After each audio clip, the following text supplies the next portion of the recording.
Coming up next on The Voice of Alabama Politics, Doug Jones' big win. Also, the V-Team takes a look at what's next for the Republican Party. And our long political nightmare is over. What? Over? Did you say over? Nothing is over until we decide it is. Was it over when the Germans bombed Pearl Harbor? Hell no! German? Forget it, he's rolling. And it ain't over now. Because when the going gets tough,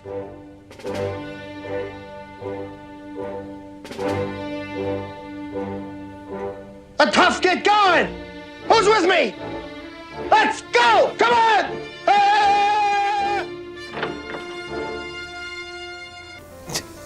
It's Alabama. It's never over. All this and much, much more coming up next on The V.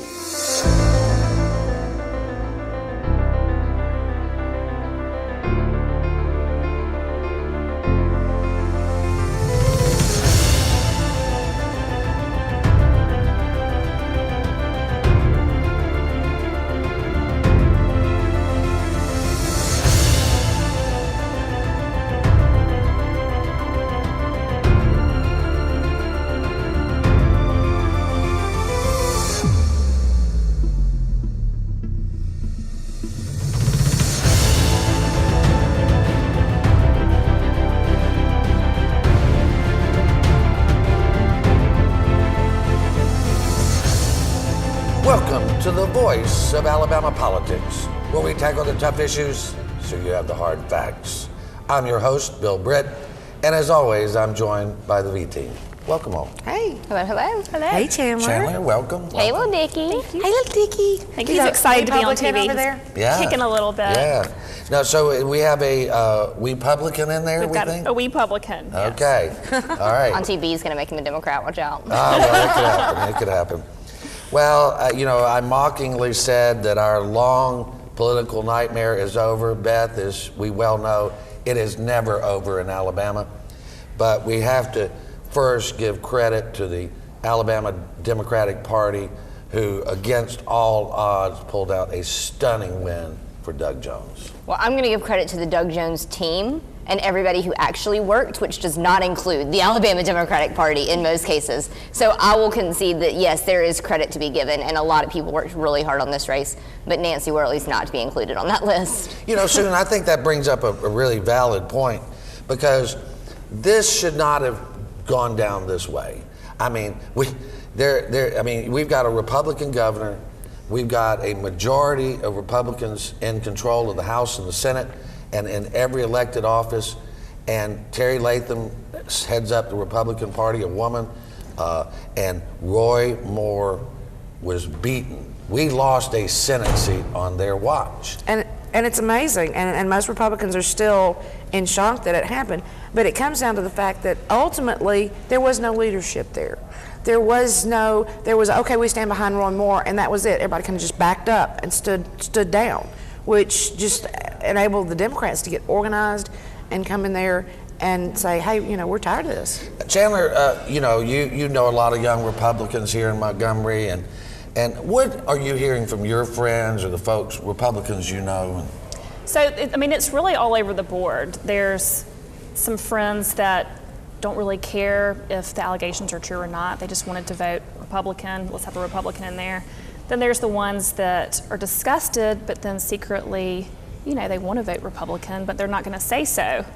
And then there's the ones that completely just, nope, I'm voting for Doug Jones. So it was really all over the place. We had no real leadership to tell us what to do. Yeah, and I think, we mockingly said this again, but I actually think it's true. Beth, this would have never happened when Mike Hubbard was the chair of the Republican Party. The best leader in the state of Alabama for the Republican Party sits in Lee County awaiting prison. Right, which is a great news for the Democrats, frankly. But, when Mike Hubbard called the show, he was effective and he was by the book and he kept people in line. And I love Terry Latham, but she just didn't do that this time around. I don't know if it's because now the money in the Republican Party is not quite as centralized as when Mike was running it, or if the allegiances have broken down, or kind of what it is, but we didn't see that same, lockstep marching towards victory that we saw in 2010. No, and Susan, I think one of the things that we saw, and yeah, you can say that Roy Moore is a divisive figure, okay? We get that. But again, there were 20,000 write-ins, and Doug Jones beat Moore by a substantial number.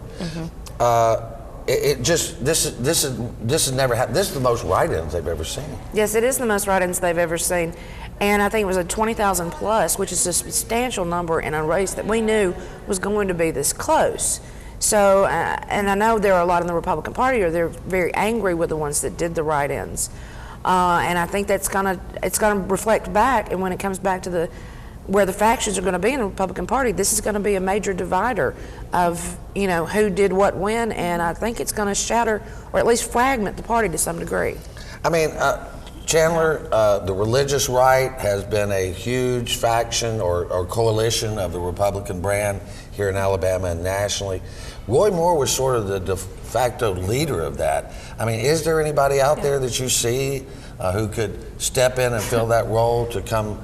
I mean, the only person that comes to mind is Scott Dawson, and he's running for governor, and he seems to be the, next religious leader, I guess. And unless the Washington Post can find Ayatollah. something that we couldn't find in 30 years of covering Roy Moore, that they can find, and we've looked into Scott Dawson, that guy is clean as a whistle. He literally squeaks when he breathes. Yeah. So Beth, that could be the religious right. Unless it comes out right before the election. Right, that could help too. There's always that October surprise. Yes. But yeah, you're exactly right though, and that could be because I haven't seen the Oppo books on either of our potential candidates for governor, but I know that in any way you slice it though, the Republican Party, just like the Democrats now, we have the Hillary Bernie, the very progressive and the more moderate business Democrats. There's the more moderate business Republicans who don't care about things like gay marriage and abortion. They just want good tax rates. And then you have the religious right who have kind of hijacked the Republican parties in a lot of ways. So I think either way, you see that conflict coming out within the Republican primary. Well, Susan, the people that were most happy about the results, other than Mitch McConnell, the big mules out of Birmingham were like, we just dodged a bullet because, a Roy Moore win in Alabama may have been great for the Republican Party, but it stood to be a potential disaster for the business. It did, because ultimately the money coming out of Washington to help us with economic development and the different things that we need here, education and whatever, would have been stymied to some degree, most people think, because Shelby wouldn't be able to move the money like he should had he had a Roy Moore as a thorn in his side constantly. So I think they just took a big breath of relief that now that money can keep coming into the state without any fight against it. I mean, Chandler, and we'll stay on that theme for a second. I mean, we've got big contracts with companies on the line, European countries, Asian countries. I mean, Roy Moore winning could have hurt those people continuing or coming to Alabama to do business. Oh, definitely, yes. I mean, especially when, Richard Shelby comes right out and says that he's not voting for him. And so we already know that there's going to be conflict, like you said. Yeah. It makes us look really bad. I mean, we were on, and you and Josh and Beth were on television from China, Australia, the BBC, Canada. All the world was watching what was happening with this election. Yeah, they were. And Beth, just like a circus, as soon as the big act was over, they folded their tents and were out of town. When Doug Jones won, they just packed up and left. And we've still got a big pile of poop in the state of Alabama we're going to have to scoop up, Right, well, Roy still hasn't conceded. Don't forget that. Yeah. This isn't over for him. He still thinks he's running, so we'll see. In Alabama, it's never over. Never. What's over. Next? You're watching the voice of Alabama politics. We'll be right back with more news and analysis.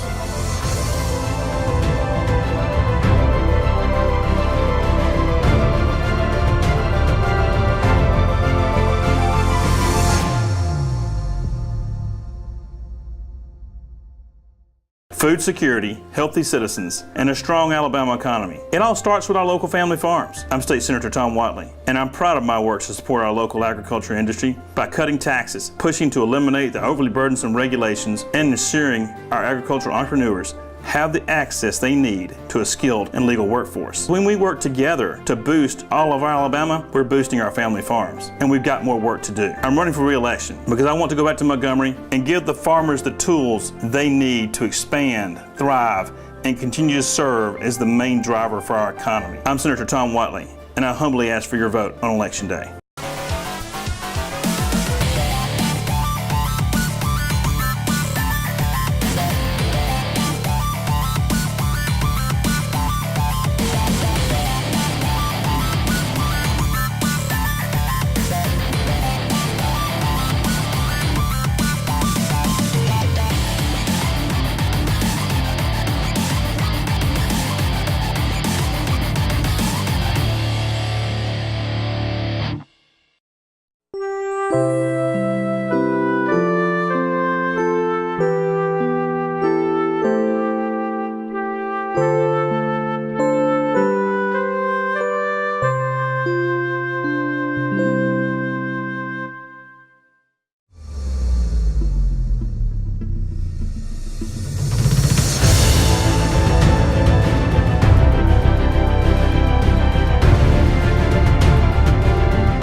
Welcome back to the voice of Alabama politics. Not that you can't tell it's the holiday season from the big Christmas tree behind us, but it's also Hanukkah, and I don't know when Kwanzaa is, but Festivus. I know Festivus that's for the one rest of of the us. big- And I've got some grievances to air, We don't let have me our just poll tell though. you. No, Festivus we're going to have to poll. get our Festivus. No, we have to get the whole group on here for the We airing of do hope grievances. everyone is going to have a happy holiday and a very Merry Christmas. I want to get back to something we were talking about before the break, and that is what I'm calling the blue tide. Mm-hmm. And what we saw in this election is, it's sort of like a football game, Beth. What if, Auburn is playing Alabama, and all of a sudden the Auburn players, they get together and we don't like our quarterback at all. We just don't like him. And so half of them don't take the field. I mean, that's kind of what happened here. Why are you picking on Auburn? It's kind of what happened in this year's Iron Bowl. Well, I mean, it could have been Alabama, could have set the players. Right. The point being that the team just walked, a lot of the team walked off the field. Right. Well, they either said, I'm going to just sit on the bench, or I'm going to go put on a jersey for the other team. But, I think a lot of this, too, the thing that's not quite parallel between that analogy is Auburn and Alabama are both tremendously well-funded, well-trained football programs. So imagine if, you've got Auburn, who's only ever played, Little League in the dirt field out back, and then you've got Alabama with all the power and strength that comes with that program. Somebody finally invested in the Little League team, and they showed that they could perform. And so I think what this means is when you give Democrats in Alabama the resources they need to compete, we can, and we can deliver. So I think people start investing in us But again. that's why I want to talk about what I see as the blue tide. What we saw here that propelled Jones into office was really a blue wave of millennials, a block of African Americans, and crossovers. Right. And so we have to believe the crossovers are mostly moderate Republicans who couldn't stomach the candidate. But what we also saw is the new faces. I mean, Dario Melton, Walt Maddox, Mayor Woodfin, Anthony Daniels. Those were the people out front and center. And in the background were people like you volunteering, and Nick Sellers. Klein Thompson, Josh Coleman, Jessica Bloom. I mean, I could spend a whole show talking about all the young Dems who did the work. Because remember too, before this race went national, the campaign didn't have the war chest that they really wound up having. So in a lot of ways, the Young Dems chapters that we had built around the state, we were the field operation. So in Tuscaloosa, Jessica was running the show. In Mobile, it was Christian. Up in Coleman, it was Roger, Kayla, Kyle, everybody around the state. That was what the campaign had. I think that those people, especially that were on the ground and right there in the trenches, they're the ones that deserve the respect out of this. Susan, if the Democrats can be funded and they can get rid of the old guard, Joe Reed and Nancy Worley, just move them off the stage. Don't you see that this could be an opening here? Well, and I have to take what you just said, move Joe Reed and Nancy Worley off the stage. Basically, the Young Democrats did that. Because, again, in the state Democratic Party, there was no leadership. They walked away from Jones. They didn't want to have anything to do with it. But yet, the Young Dems, they dug in.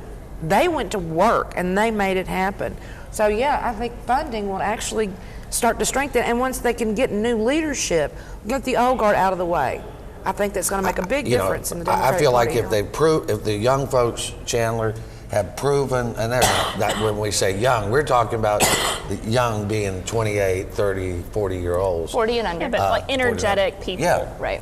Don't you think that's kind of the problem? One of the problems we're having in Washington, we send so many aging white guys like me. You know, I mean, Yeah. You hurt my feelings.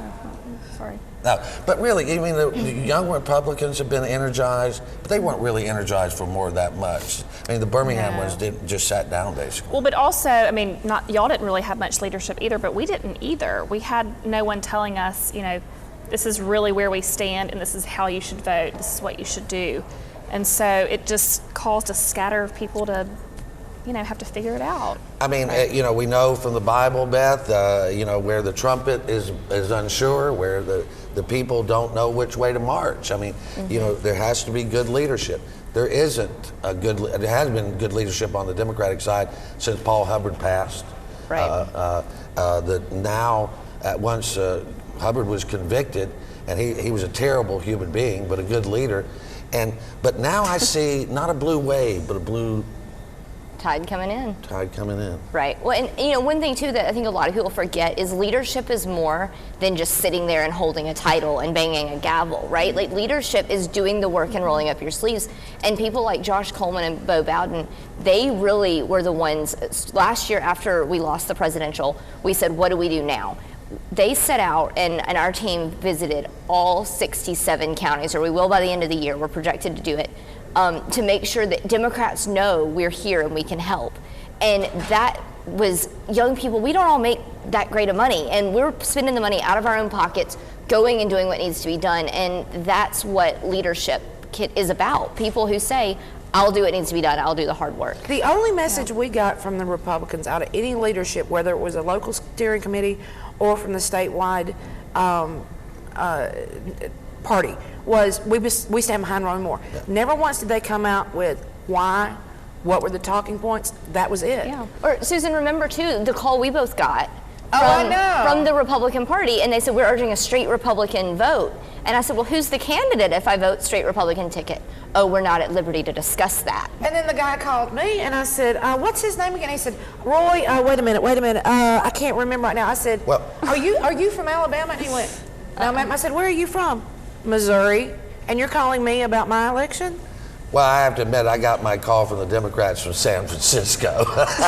We had a lot of folks from California. My point is, if you're calling from the Republican Party and you will not say Roy Moore's name, how much are you really standing behind your candidate? Why didn't the Republicans, and why do we have to go out of state, whatever, get these Republicans? We should have volunteers, both Democrat and Republican, sitting in these phone banks, making calls to other Alabamians that can actually speak to the issues that people, I mean, the guy didn't know his last name.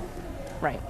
Well, I mean, you know, this has just been, as we've said, a perfect storm. But I think both parties would be remiss if they do not, on the Republican side, see that they're going to have to make changes, and on the Democrat side, see that they have to make changes. There are different changes, but if they don't do it, the Dems aren't going to take over in a year, but it's going to be a slow march. Rising tide, I believe, will happen.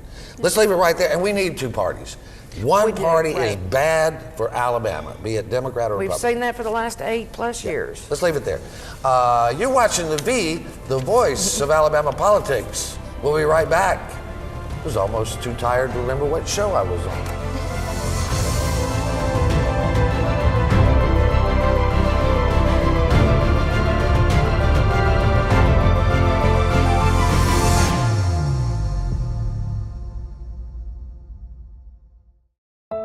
20 bucks. It won't buy much in the way of Christmas cheer. Yet it means plenty of hope for the homeless.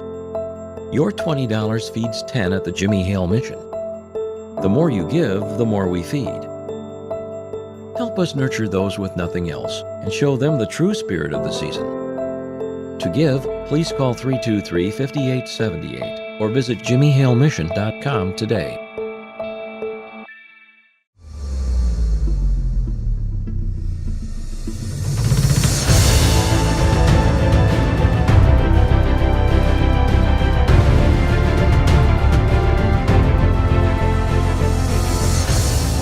Welcome back to the voice of Alabama politics. I think here, and Beth, I'll address this to you because you know more about that campaign. You know, we had Senator-elect now, Doug Jones, on the show. He promised he would come back on. He never did. He never spoke to us, even though I think we were fair on both sides. Now, we were the only media outlet that I know of that didn't actually join in the campaign as free publicists for the campaign. But we still have not heard from Mr. Jones. We didn't hear from him during the campaign. You know, he's got a very narrow path to work over the next 2 years. Why, and you probably can't answer this, but why would a candidate ignore a news program that reaches almost 500,000 people? Why does that make any sense? Because I've talked to political consultants that are Democrats who went, that's crazy. Right, it's not the advice I would have given if I had been on staff at the campaign, but I haven't seen Doug other than seeing him, the little pin on top of the stage. I have not actually spoken to him in a while. He's been running crazy. I've talked to Sebastian, his communications director, but that's something I don't have an answer for because I'm not on staff. I was just a volunteer, so I don't know. Sebastian Kitchen was a reporter here in Alabama that was very close to Mike Hubbard. He never particularly cared for us. Maybe that's it. I don't know. It's just shocking to me that he would promise one thing and then do another. And the only other thing I can think is that during this cycle, I have received the most vile, obscenity-laced emails and texts from Democrats that I would have never in my life expected. Wishing Brandon had have been aborted by his mother, one of our reporters, by wishing he would die from a cancer, slow death. I mean, Chandler, who wishes that? I know, and I've seen some of those comments on Facebook too. They're just really mean and taking it, way too far. I mean, how is this the party of love winning? When we go off about when same-sex marriage was approved. Listen, the courts approved it. Vast majority of Americans approved it. We heard love wins, but yet when there's somebody who doesn't take it, it's like the Roy Moore interview I did. I got so much hate mail. I was shocked. If I had waterboarded the man or slit his throat, I don't think it would have made any difference to these Democrats. Well, everything got down to a childish level of basically schoolyard bullying, and it seemed like, and while I understand that there was probably a small percentage of these people that that troll Facebook, that troll these things, but they had a huge voice and really making them look bad. I know. It cost Doug Jones some votes. It didn't make any difference. But he's they're going to have to learn to work with all the media and have to work with everyone. Right, and I think a lot of this too. What it reminds me of is. To take it back to the football narrative, there are a lot of vile, disgusting Alabama fans out there that are just obnoxious and insufferable, like Jonathan. And there are, and they poison our trees. And I didn't even know he could show up for my point is that they poison our trees and cut our trees. He was not an Alabama graduate. And when I was at the Jones Victory Party election night, I heard a woman doing an interview with the press who was just a supporter. She was using vile language. She was being completely inappropriate. And I interrupted the interview. And I said, I'm sorry, this is not the way that we want to be represented. And to those people who think that they are doing the party or doing our cause a favor by acting like that, they need to really reconsider because it's so inappropriate and it's not the values that we profess to represent. Go ahead. On both sides, you talk about kicking people out of a party. You talk about kicking them out for the way they vote or this, that, or the other. No, I think we should start looking on both sides at being more accountable to these people and getting these people shut up and letting the debates go It's like on. shaming people out of voting for Roy Moore, basically. Yeah, well, I mean, you think about that, I mean, President Obama was treated incredibly bad. I mean, he has the most scandal-free presidency we've ever seen. Yeah. Great family man. And yet, he was vilified, and I heard some pretty rough language by Republicans against him. But isn't it time that we kind of tone? I mean, this is Alabama. We're Southerners. We're not supposed to be mean. We're supposed to be polite and hospitable.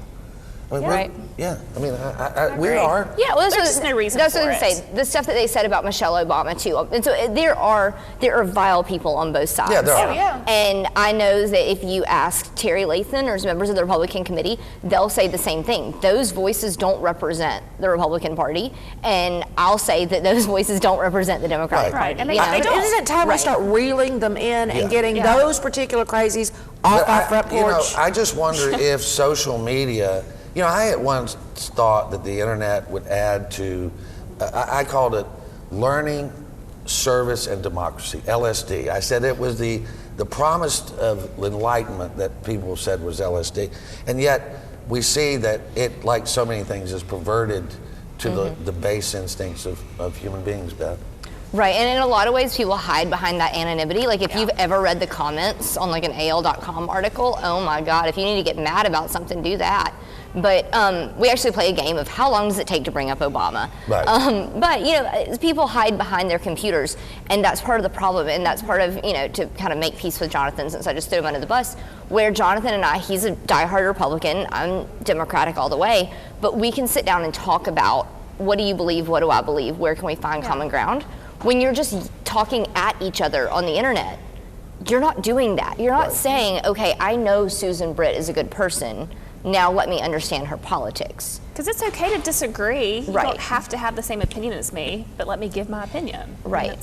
And let's listen to each It's other right. instead of screaming at one another. Exactly. I'm feeling a little warm and fuzzy right now. Oh. I mean, come It's on. the Christmas You tree. know, I mean, Lines. politics, we know, is mean, nasty, brutal, and that's if you're doing it right.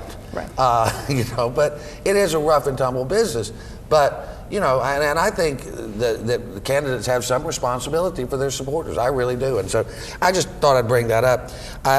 You know, Doug Jones pulled off a fabulous victory, and on Wednesday morning, 25 Republicans started their campaign for Senate, right, Susan? They did. They woke up that morning and went, oh boy, here I go. Yeah. They started calling people, I'm sure, and getting ready to challenge him. And so, and Doug Jones, again, he's got a narrow path. If he can work, like he says, on both sides of the aisle, then he might be there past a couple of years. If he can be seen as, in my opinion, which is small, if he can work with somebody like a Shelby to make sure that those dollars are still coming home for our infrastructure, for our economic development, I think you might be able to see some crossover there. We're gonna have to leave it right there. In Alabama, the long political nightmare is never over. But you watch us, because we watch them.